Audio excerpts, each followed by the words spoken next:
All right, so official welcome. Thank you all so much for joining today to this webinar about preparing to apply for the District Teacher of the Year Award. So just to give you an idea of what, let's see, just to give you an idea of what we're going to cover today. So some of this stuff is on the website and you might have seen it, but we are going to review what's on there. So we're going to go over eligibility requirements for the Shape America District and National Teacher of the Year Award. We're going to review the application process for District and National Teacher of the Year. And then I think the most valuable part is really getting to hear from Cindie and Amy, who are a National Teacher of the Year and a Teacher of the Year reviewer, as well as really this opportunity to answer any questions there. So that's kind of what we're going to go over today. And I am Michelle Carter. I work for Shape America. I'm the Director of Educational Content and Programs. I've been working here for 11 years. And for those entire 11 years, I've been managing the Teacher of the Year program. So it is something that's near and dear to my heart. If you've been closely connected to the program, you may have seen some changes, slight changes, bigger changes. If you have friends that are TOY alumni pre-2014, you've maybe seen some of those changes with even partners, but really been a part of it. And I really love getting to work with this program and work with the teachers. So I'm going to hand it over to Amy to introduce herself. Hi everyone, Amy Wiley. I am the instructional supervisor for physical education in Prince George's County Public Schools in Maryland, and I have done district and national teacher of the year reviews. A very important part of the process. And then I'll let Cindie introduce herself. Hi everyone, my name is Cindie Cortinas-Vogt. I am an elementary PE teacher in Illinois. I teach for U46, which is the second largest district in Illinois. And I see students in kindergarten through 6th grade. I am the national elementary PE teacher from last year. Thank you both. I want to say thank you both for joining because I think your perspective is really important and really valuable for folks who are thinking about or getting ready to apply. All right, so we're going to dive right into the eligibility requirements. So this is for right now, when you apply, and applications are due October 15th of this year, you are officially applying for 2025.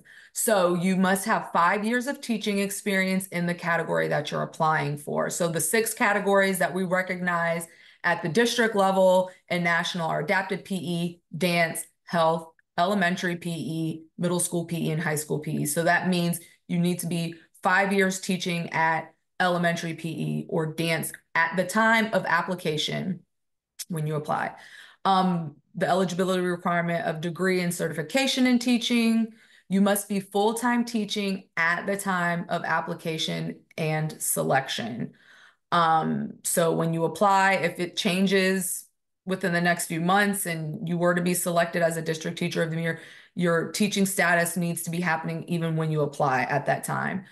50% of your teaching must be in that category you're applying for at that time of application and submission. So sometimes we do have instances where someone was high school PE teacher of the year and they got that award from their state, but then the following year they are now at the elementary or middle school level. You have to be teaching at that same content area because of the application requirements that would happen if you were selected as district teacher of the year to move on to national. And you must be a state teacher of the year. That's one of the requirements. And so there is a 3-year window. So right now for 2025, if you were a state 2022, 2023, or 2024 state teacher of the year winners are eligible for the 2025 district teacher of the year award. And we do encourage, if you're a 2024 state TOY award, we do recommend, especially if it's a close application process, to consider waiting a year, let yourself be a state TOY for a full year and then apply that following year. But it's your choice based on the timing of your state TOY application and when you were selected. You are not eligible if you are a retired teacher, if you're a current Shape America Board of Directors, if you're a Shape America District Leadership Council, or if you are a national district or teacher of the year alumni. Now, there is a little bit of a there is if you were, let's say you're a high school PE teacher of the year, district teacher of the year, but you would want to apply for health, you can do that. It just can't be in the same category. You can't apply, you can't be a district high school PE teacher of the year and say, oh man, I really want to try and get national and reapply.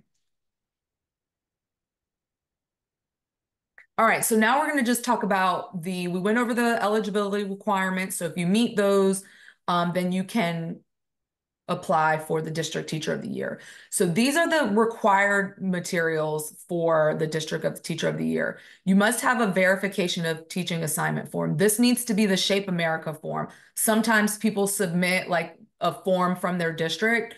All it is a form where you're going to have whoever does your payroll, maybe, or your principal sign off and confirm that you are teaching in your content area 50% of the time.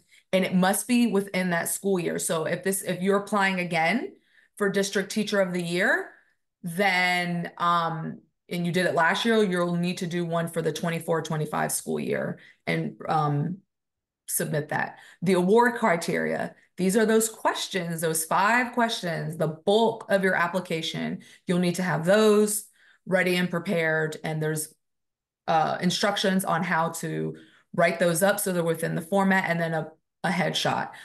It doesn't have to be professional, and no one's going to see this. I don't want you to think that there's going to be any bias based on your headshot, but it is for promotional purposes so that if you were selected, our marketing team is going to have what they need to make the announcement. Don't go to JCPenney. Don't go to Glamour Shots if if you have a good school photo from the yearbook and you can submit that in a PDF or a JPEG format, happy to take that. iPhones and phones are great picture takers nowadays. So if you can get a good one, someone can take a nice photo front facing from about the chest up, that's fine too. So don't feel like you need to do a professional headshot. We no longer need letters of recommendation so maybe your state might have had them. You don't need to pass those along. There's a different process at the district level, and Shape America membership is not required anymore. Oh, the award criteria. So PE, you'll answer the same 5 questions for elementary, middle, and high. There's a set of questions for health education, adapted physical education, and dance education.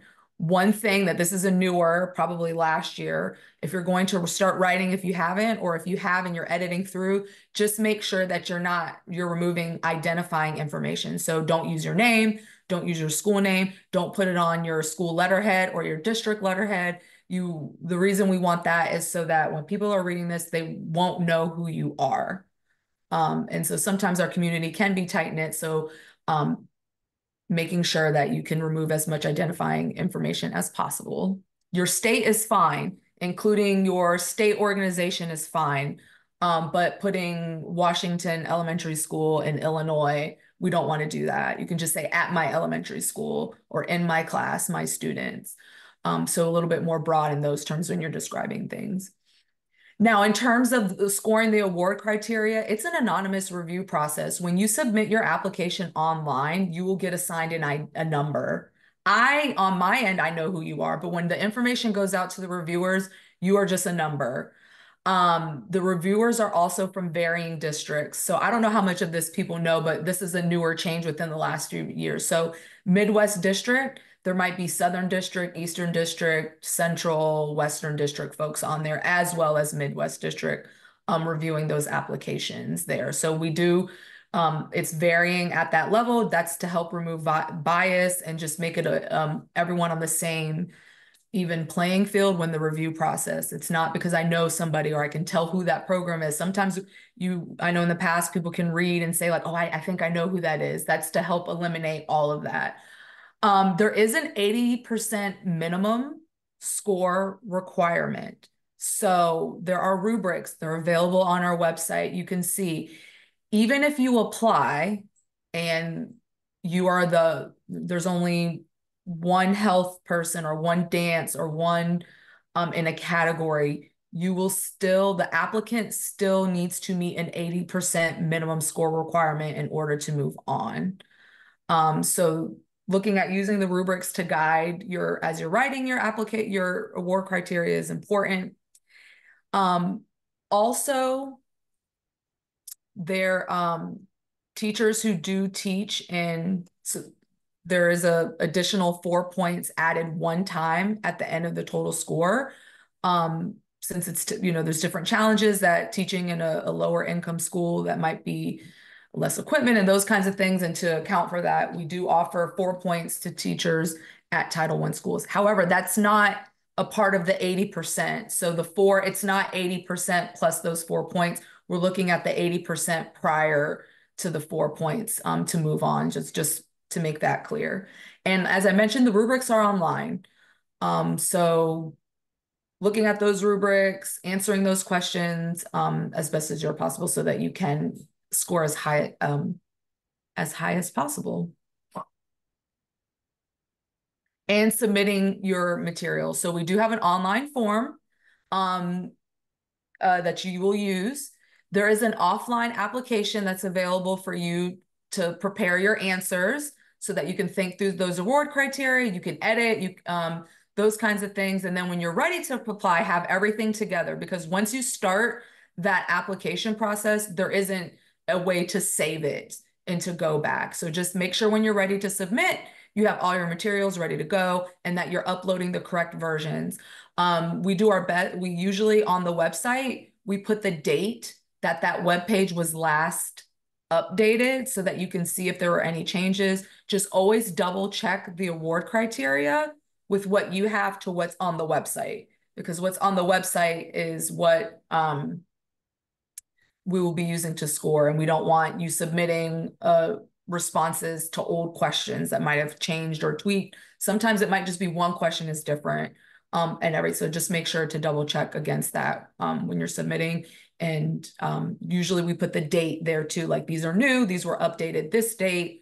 We'll try to put that information so that you know, but we usually just so you know, we usually we close the application link after a certain point so that we're not receiving applications, and then it usually opens back up around June 1st. So usually all the new material should be uploaded by around June 1 of the calendar year if you want to make sure. June 1 would be that time to see if anything has changed there. All right, so if you were, and I just want to talk like high level about National Teacher of the Year so that you can think about it too, like if this is something, just to give a little forward thinking about too as you're preparing. So there are 3 parts. Actually, that's not correct anymore. It's 4 parts to the application process now. So one is that application, the award criteria. Your application from the District Teacher of the Year, that moves on. So that you won't have to do anything there. Those award criteria responses, those that you use for district are going to move on to national as well. You will have a video, a 20-minute teaching video. Recommendations. So recommendations are different. This is a newer part of the process. It's not a letter of recommendation any longer. You will share with me 2 individuals, and I'll get into more detail about that, an administrator or a teacher, a student or a parent. So it's either or, a student or parent and an administrator. So like a principal or maybe someone at your district coordinator who would submit the online. I will send them the link and they will complete a form with questions to submit. So it's a little bit different and this is just to help the reviewers get a better sense of what your program looks like. Sometimes I think it's rare that someone would submit a letter of recommendation that is poor, not well written, but sometimes it wasn't giving reviewers what they want to know, like helping fill in the gaps. Like, what does your classroom look like from the student perspective or the parent, like of a student who is in your program? And the same thing about the administrators. Can they give a little bit more about what they've seen in your program? So it just helps enhance what the reviewers are already reviewing. And then the last piece is that online interview. So that is answering some questions. And probably the scariest part, I would say, is maybe Cindie can speak to that, but preparing to answering questions to kind of, again, you're helping give a picture of what everything looks like. At this point, they're reading the papers, they're reading these the recommendations, and then they see in your video. And so it's like the final piece there. So that's the part of the application process for National Teacher of the Year. In terms of review committees, there are 6 review committees, one per category, and they all look at those same 4 pieces. And there's 3 reviewers on each category, about 3 to 4 or so. We try each review. Each committee is usually made up of a Teacher of the Year alumni, so a national or district, someone who's been through the process. There's usually like a district level coordinator, so someone like Amy who's at that middle, you know, someone who might be the lead in their local area, and a university person, someone who's in the heat or Pete, and at that level. So kind of to have a different variety, a well-rounded group of folks there. So here's just a little bit of additional information about being a Teacher of the Year. So you may have heard, but you know, sometimes the official year begins at the convention. So the 2025 toys, you'll find out at the end of 2024 in December, but the official hurrah in the celebration happens at convention. So district and national Teachers of the Year present at the end of their toy year. So that 2024 toys right now are in the midst of planning their presentations, and they'll present in Baltimore in 2025. All Teachers of the Year, doesn't matter if you're district or national, receive opportunities to present or share their expertise, and you get to choose how much you want to engage and the types of engagement. If you like to write more, if you want to help develop curriculum, so there'll be different ways that you can highlight your expertise, and we'll collect that information from you. District and National Teachers of the Year are asked to sign a memorandum of understanding, and really it's not a contract per se, like it's not binding in any kind of way, but it's really just to say like, hey, Shape America promises to provide these things to you as a Teacher of the Year, and we're asking you, these are your expectations of the Teacher of the Year, and so that we're just all on the same page. District and National Teachers of the Year receive business cards, a polo, they get complimentary registration, money to attend Speak Out Day, and a trip to San Diego. And our National Teachers of the Year receive $1,000 to help cover travel costs to convention. So those are the additional things that you can expect if you were to be selected as a District Teacher of the Year or National Teacher of the Year. And timeline, so applications are due by October 15th of each calendar year. By December 20th, applicants will find out of their selection around then. And then at the national convention, this is where our District Teachers of the Year are honored with a District Teacher of the Year awards dinner. There will be some fun events to join too, just for all Teacher of the Year alumni, as well as that's when our National Teachers of the Year are announced. Take a breath.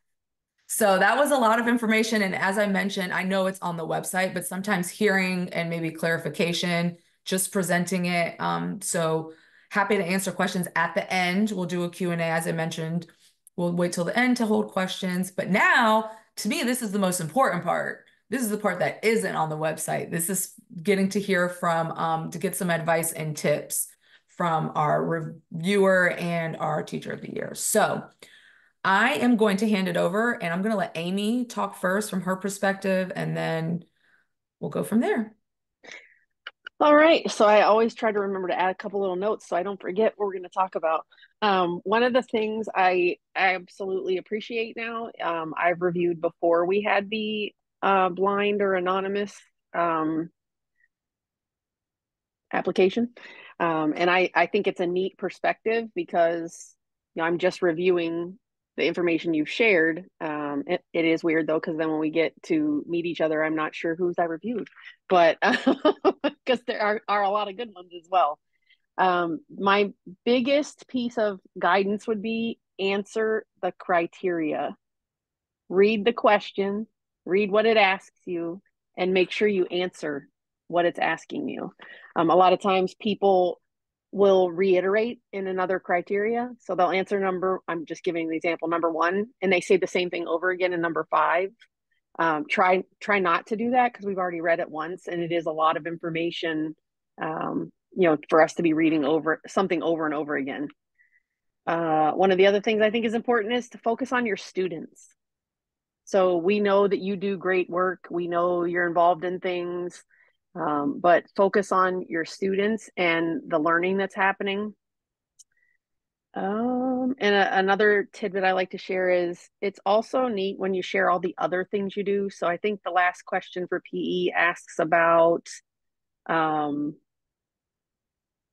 what you're involved in, like advocacy, state, local, national stuff. I can't remember. So we know that you're a teacher. We know that you're involved in your school, but if there are other things you do outside the school setting that are pertinent, I think those are also beneficial for us to hear and see that you do other things as well.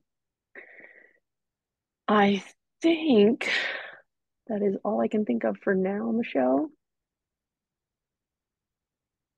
Cindie is the Fine. most important in the process. I will Cindie, tell you.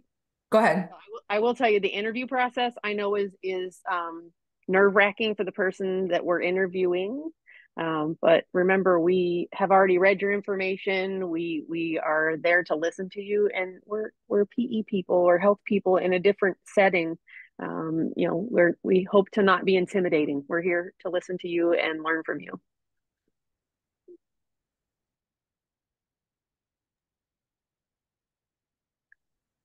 Okay, do you want me to hop on? Okay. I would just like to reiterate what Amy has said as far as making sure that you understand what you are answering. Make sure you're looking at that question and rereading it, making sure you're meeting the criteria. And I like printing the rubric out, and I can speak for myself that I started writing.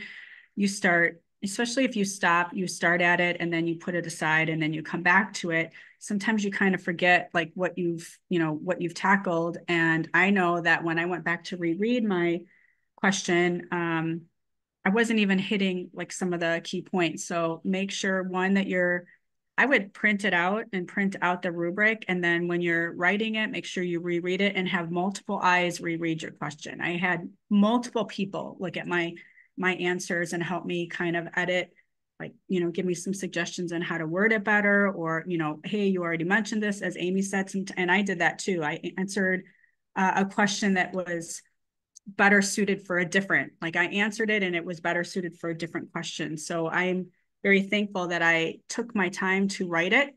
So I didn't try to do it all at once. I answered the questions over months of time. So I would like tackle a question, and I started out with bullet points. So I printed out I printed out the question, I printed out the rubric, and then I just started typing in a Word doc. And I just did it as bullet points so that I can chunk the information and better look at it. And then after I did that, that's when I started writing and how I answered my questions. So make sure that you do that and that you're very complete when you're writing your answers, and then just have multiple people look at it, because more eyes are better. They can catch some things that you're staring at it over and over and over again. And sometimes it's right in front of you and you miss it. So that would be one of my big suggestions, is print everything out and have it there organized. Also have multiple eyes looking at it, and then take your time writing it. Don't try to do everything at once. Like, try to tackle one question at a time and take your time. Like, I was working on it at night, and I would do, a couple of paragraphs, and then I'd put it aside, and then I would finish that question, and then I'd move on to the next. So I didn't try to rush through it.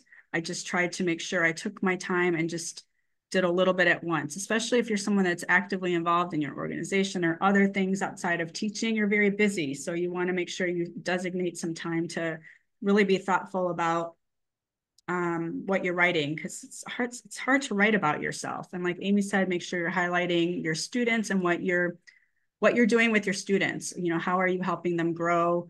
What is standing out? And I would say the other thing too is, we all should be teaching to the standards. And while you want to write that and maybe include the standards, I think, at least my point of view, is like, what is unique about you and your environment and what you do? Like, what is something that is unique? We all, what I'm saying? Like, we all teach, we should be teaching to the standards, but tell me something special about you is what I would say. That's what I was trying to think about in my situation. Like, what is something different that probably somebody else doesn't do, or that would make me stand out? So maybe think about it from that angle as well. I'm trying to think of what else. The actual interview, yes, it's very nerve-wracking, but like they both said, they've already read everything, and they've received everything, all your packet, everything that you're turning in, and they've already critiqued your answer. So now it's just a matter of being able to articulate yourself kind of, not in person per se, but, you're seeing a face and being able to really articulate yourself. I had sticky notes all around my computer, and it literally just fell off this past week, but I had something that said, you can do it, just like something motivational that can just keep me focused. And so whatever you need to do to keep yourself focused and on target, I had notes for all the different types of questions I thought I was going to be asked with little blurbs so that I can look around and not be looking down. I wanted to make sure I was looking up as much as possible.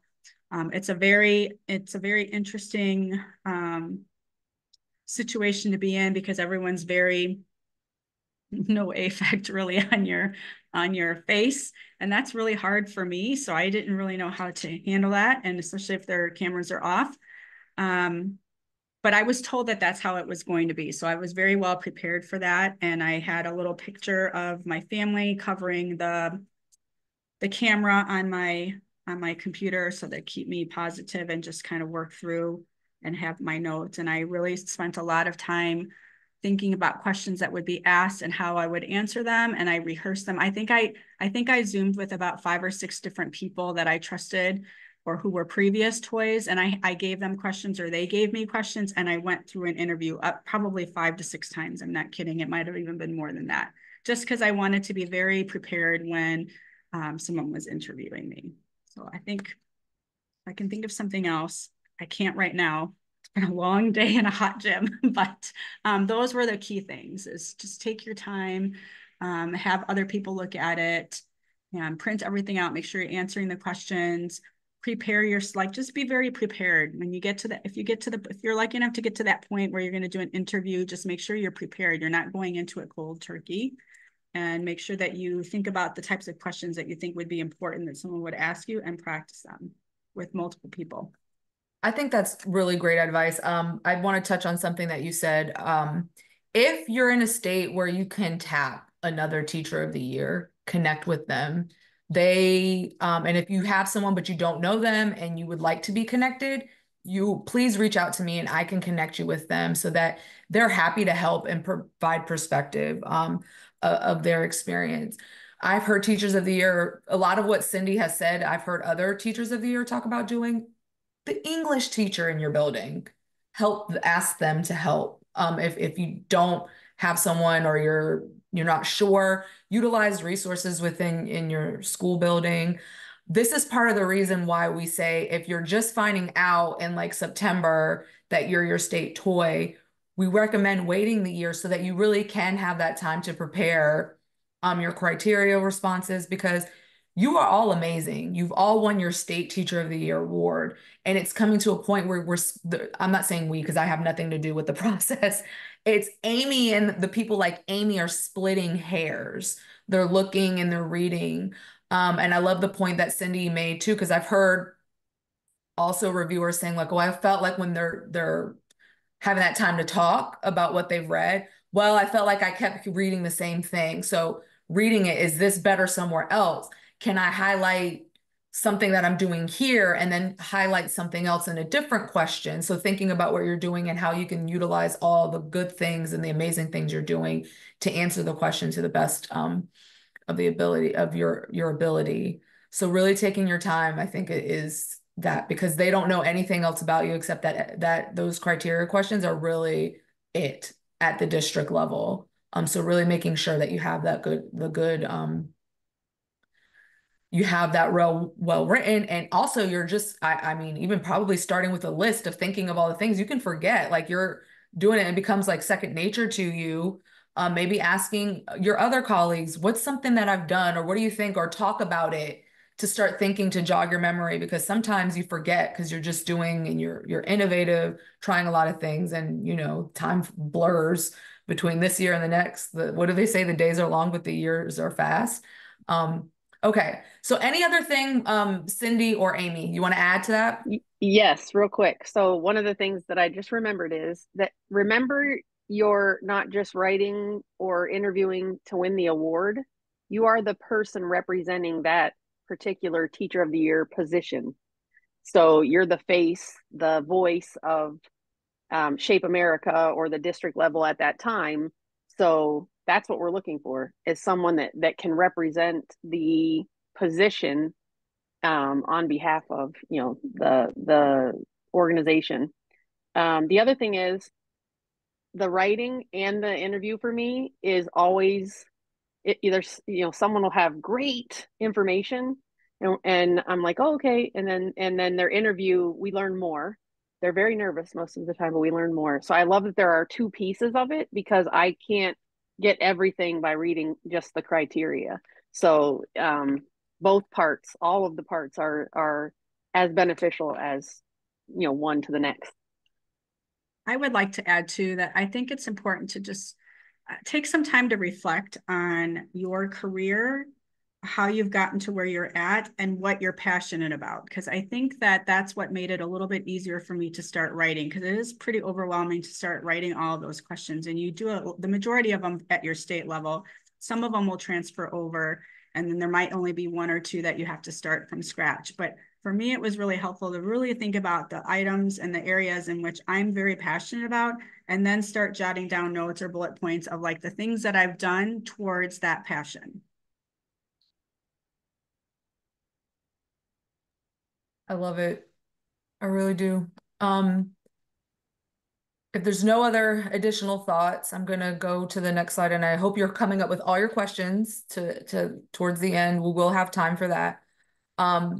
So Cindie's here representing Teachers of the Year, but these are some tips or things that were asked of Teachers of the Year previously, from other Teachers of the Year, so you can hear that kind of affirm what Cindie has been saying, but being reflective with the answers and really taking your time to think through what you do and how it positively affects your students. So there it talks about Amy and what she mentioned, students, and then also Cindie taking that time to reflect.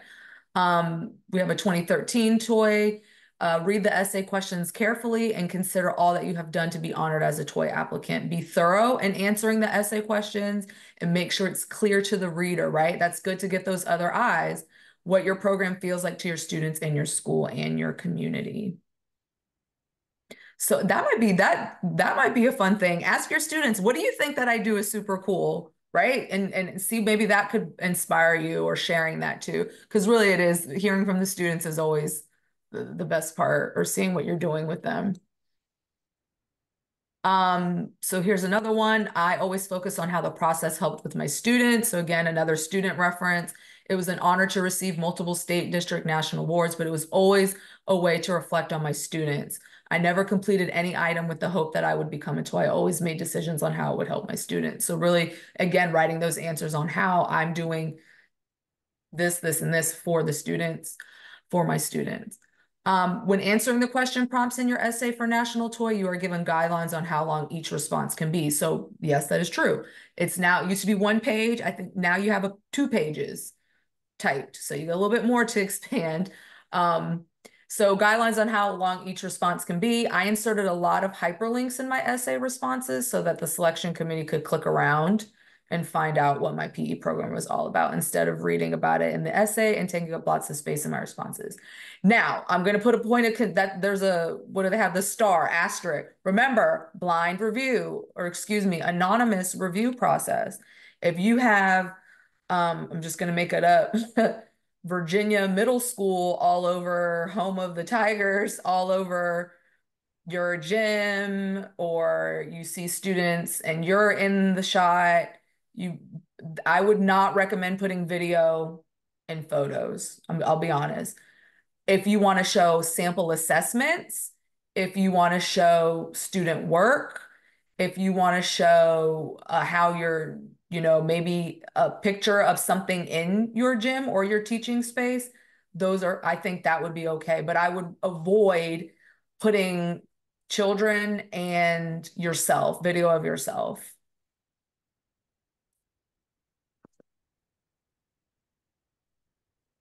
And lastly, I do want to give a shout out to our partner network. They have nothing to do with the application process either. They really come in to support the program for the award winners. So we mentioned having the polos, the business cards, the trip to San Diego, the stipend for the National Teachers of the Year. They get gift cards. There's also access to online curriculum materials from Spark and GW, Goodhart Wilcox Publisher for our health teachers of the years. And I didn't put it on here too, but something newer to the program is we also offer money to teachers of the year that want to attend Speak Out Day. So there is funding to attend.